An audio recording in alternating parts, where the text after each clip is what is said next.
Good morning, friends. It's your friend Maggie. No, it's not Monday. I think I missed our Monday chat. Of course, my schedule had changed a little bit, and I am doing my long drive today. And just wanted to check in. I'm still around, giving thanks to the Almighty for another day in this crazy, unsettling, unsure life.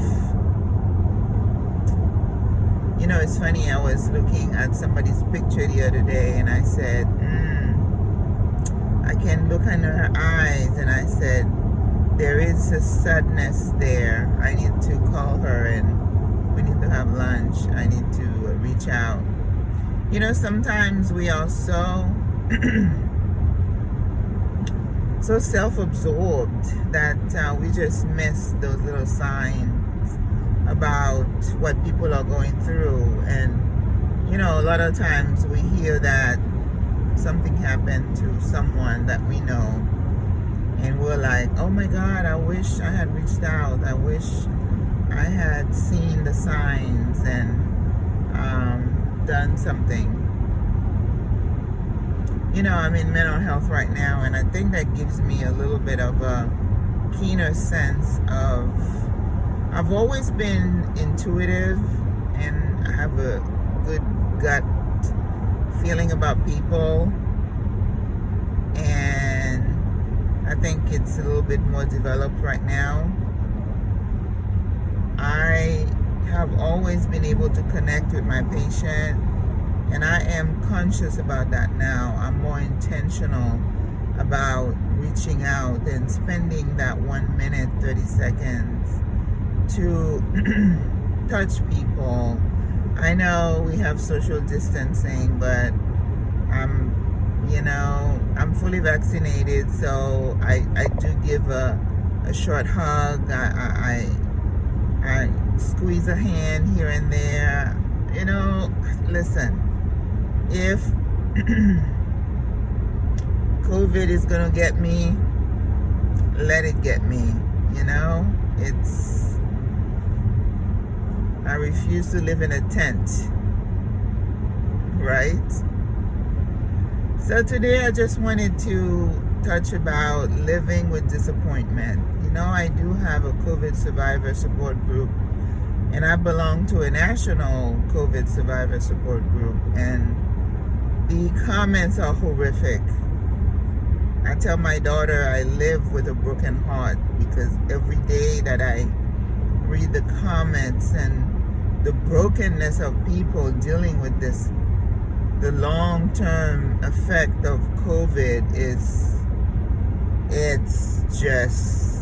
it breaks your heart. You know, people are talking about the financial devastation. This lady was saying that she's had COVID she said 474 days. I can't even fathom that. To have been sick for that long. She said her stomach is totally ripped out. She can't eat anything. She stays nauseated.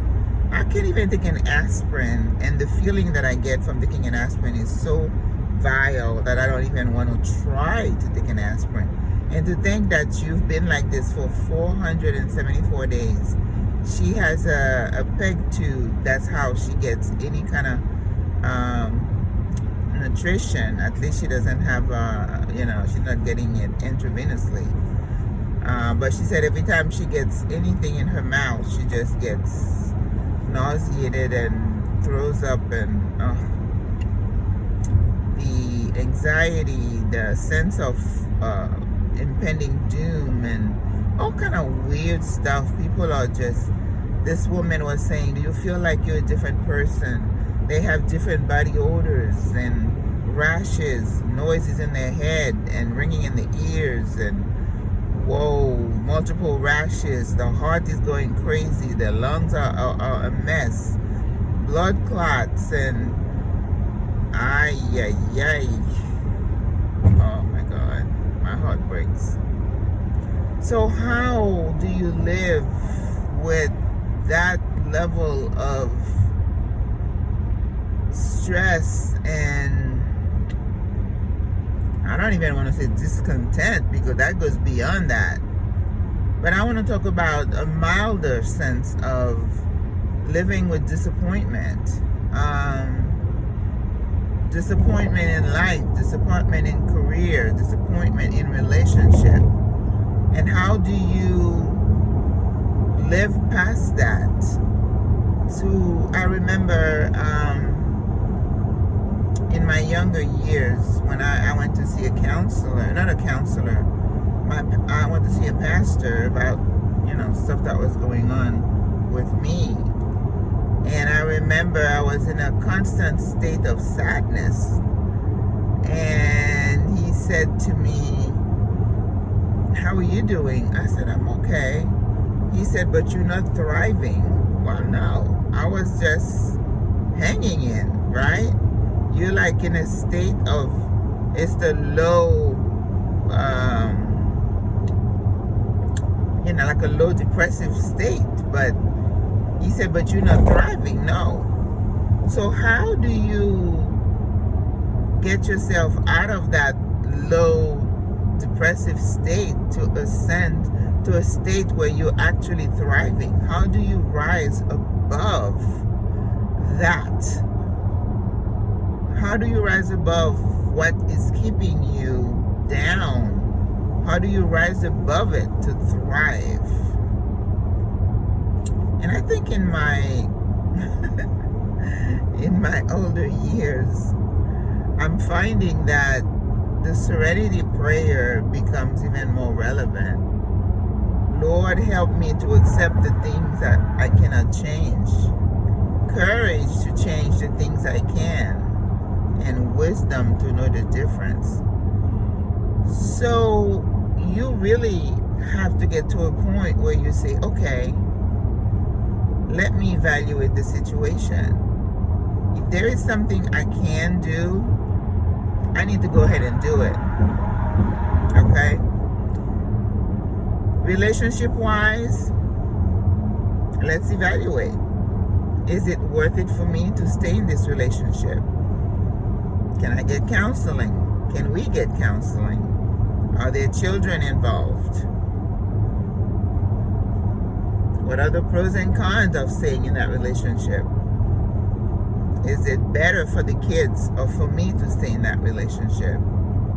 Pros and cons, write it out down. What are the consequences? And if the pros outweigh the cons, is it better to get out? Somebody's going to get hurt regardless. This is one thing I learned in relationships. Whether you go, whether you stay, someone gets hurt. You just have to,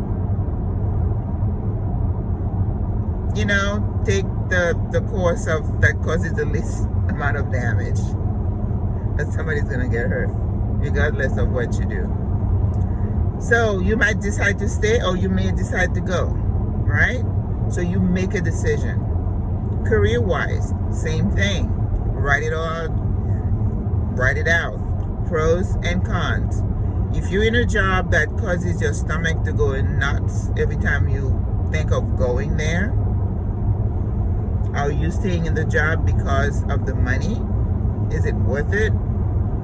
Is your health worth it? Do you have high blood pressure? Do you have stomach upset? Increased levels of acid in your stomach because of the job? You get headaches? No. Do you make less money? Are you happier? Right? Think about it. You have to be level-headed. And sometimes you might that's when sometimes you need a coach. I think I would be a good mental health coach. Seriously. Sometimes you need to talk to somebody to help you sort through things. So you can do the pros and cons of your decision. And it's okay. It doesn't mean that you cannot make your decision. But sometimes if you're so close to a situation, having somebody who is uninvolved in that situation can help you make a better rational decision that is not, having your emotion involved in the decision, right? So that's what a coach can help you do. So make that decision, okay? And again, for your health, if you need to make lifestyle changes in terms of nutrition, exercise, that's why you get a trainer. That's why you hire a nutritionist. People who are going to help you make those decisions that are going to benefit you in your life. Oh gosh, I need to change lane. There's a big old semi. Come on. Yeah. Okay. So make those decisions, because that is what is going to help you to get to that point where you're going to thrive. And I think as we get caught up in all the noise, children, career, church, and activities, we just don't take the time to stop and do this analysis that is so vital to help us to make this decision. So I'm in a point right now too. And it doesn't matter how old you are, you're constantly analyzing. That self-analysis is constant, that you have to make decision. And some days you wake up, it may not be a perky, rosy day, and I'm very self-reflective. I'm always thinking inward, and I always go quiet when I'm in a sense of self-reflection, and it's okay. So I believe that is how you start thriving and you get yourself out of a rut. So if you're in a rut right now, take time. Maybe you need to go away, go on a staycation, go take a day off, go to the beach, go sit at the beach, but take your laptop or your notepad and write things down. Do your list, do your pros and cons, and analyze your life and your decisions. And hire a coach if you need to, if you feel you need to, so you can see where you are and you decide where you need to be. If it's a career change, if it's a relationship, you need to analyze. If it's a different path, there are some decisions I'm going to make this year or early next year. I've already decided on certain paths that I'm going to take. But it takes self-reflection. It's not something that you're going to just get up one day and no, it takes reflection. And then you're gonna thrive, because you would have thought things through, and then you're gonna do things that make you happy.